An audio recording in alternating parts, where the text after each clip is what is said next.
The restaurant hummed softly with the rhythm of everyday life. The clinking of glasses, the low murmur of conversations, and the faint melody of a piano drifting through the air. Sunlight streamed through tall windows, scattering golden reflections across the crisp white tablecloths. It was just another weekday afternoon for most people. But for Anna Mumulailer, it felt like another silent test in a life that rarely gave her a break. She adjusted her apron, wiped her trembling hands against the fabric, and forced a gentle smile before walking toward a table, unaware that this very moment would alter not only her own path, but the hearts of everyone who would later hear her story. If you believe that kindness, respect, and second chances still matter in this world, then please take a moment to like, comment, share, and subscribe to Kindness Talks, because stories like this remind us what it truly means to be human. Anna had been pulling double shifts for weeks at l'Amazon, a hide restaurant where the wealthy came to boast their fortunes, and the servers tried their best to stay invisible. Her mother's medical bills were piling higher than her paychecks, and her younger brother's school fees haunted her like an unpaid promise. Still, Anna rarely complained. Even when fatigue blurred her vision, or her feet ached from standing for endless hours, she carried herself with quiet dignity, the kind only those who've truly known hardship possess. That afternoon, the front doors opened, and a group of well-dressed businessmen entered. Their laughter and confidence filled the room before they even sat down. Among them was Carl Schneider, a billionaire investor, known not just for his fortune, but for his ruthless nature and an arrogance that often preceded his arrival. Whispers spread through the restaurant like a sudden breeze. Power has a way of shrinking everyone around it. Carl wore a flawless smile, polished and empty, a smile that never reached his cold eyes. He loved attention, to be admired, envied, even feared. Anna noticed him too, though not with admiration. It was her duty to serve him. Carrying their drinks with steady hands, she approached the table. But as she did, she could feel their gazes on her. The kind that stripped away a person's worth with a single look. Carl leaned back in his chair, speaking fluently in German, assuming no one around could understand. His tone dripped with superiority, as he mocked the waitresses shaking hands, joking about how clumsy poor people looked when they tried to appear elegant. His companions erupted in laughter. That cruel, echoing laughter sliced through the calm air like a knife. Anna froze for just a heartbeat. Her heart thudded painfully in her chest. She understood every single word. What they didn't know was that Anna wasn't just a waitress.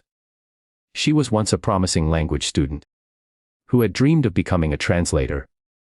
But dreams have a cruel way of fading when reality demands survival. After her father's passing, she left university and took whatever job she could find to keep her family afloat. She wanted to walk away. She wanted to pretend she hadn't heard their mockery. But something deep inside her, that quiet, unbreakable spirit that hardship had forged, refused to stay silent. She set the drinks down gently, inhaled slowly, and turned toward Carl. Her eyes were calm, her voice steady, and her expression composed. The kind of calm that comes not from confidence, but from courage. In fluent, flawless German, she spoke.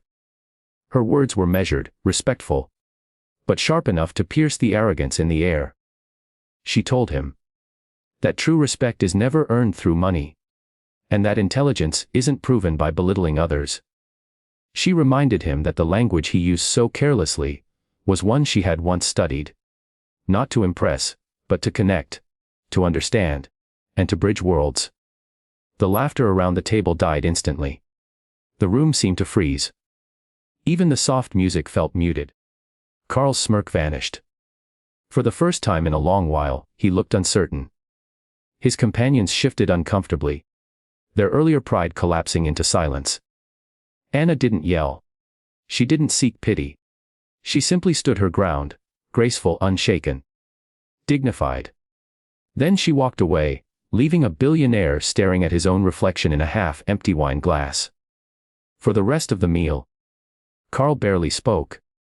The men who had laughed with him now avoided his eyes, their arrogance replaced by unease. Anna's words had struck something deeper than she could have imagined.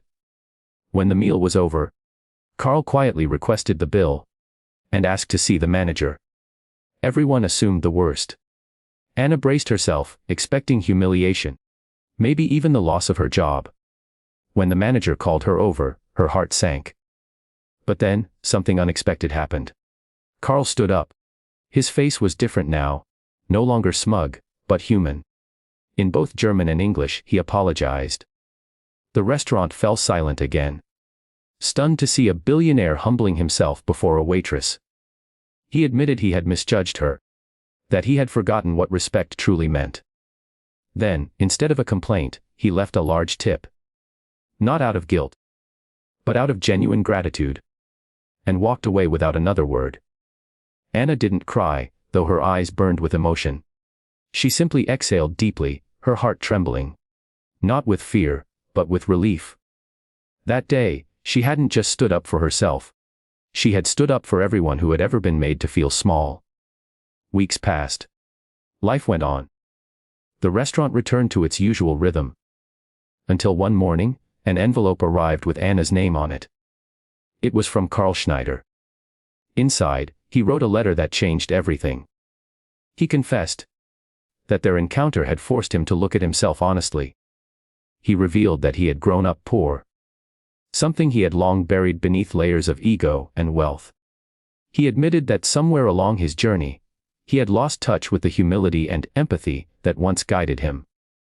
Anna's courage had reminded him of who he used to be. Enclosed in the letter was a scholarship application and a sponsorship offer. Carl had created a new educational fund in Anna's name to help struggling students continue their studies. He wanted her to be the first recipient. Tears filled Anna's eyes as she read those words. What began as a painful moment of humiliation had become a story of redemption and humanity. She accepted the scholarship, returned to university, and eventually achieved her dream, becoming a professional translator, just as she once hoped. Years later, Anna stood on a university stage as a guest speaker, addressing students about resilience and kindness. Looking out at their hopeful faces, she remembered that golden afternoon, that cruel laughter that turned to silence, and the courage that changed everything. She told them, kindness is not weakness. It's strength wrapped in gentleness. And sometimes, standing up with grace can soften even the hardest of hearts. If this story touched your heart and reminded you of the power of compassion, please like, comment, share, and subscribe to Kindness Talks. Because the world needs more stories that heal, inspire, and restore faith in humanity. And before you go, I have a question for you. If you were in Anna's place that day, would you have stayed silent or spoken your truth like she did? As the sun dipped low that evening, painting the restaurant in shades of amber, Anna stayed back to clean up, just as she always did. But this time, something had changed inside her. She was no longer just a waitress. She was living proof that dignity can't be bought, that words can heal, and that one act of courage can echo through another person's life like sunlight breaking through a storm. And somewhere, high above the city, a billionaire sat by his office window, holding a letter with her name on it, and whispered a quiet thank you to the woman who reminded him that wealth means nothing without heart.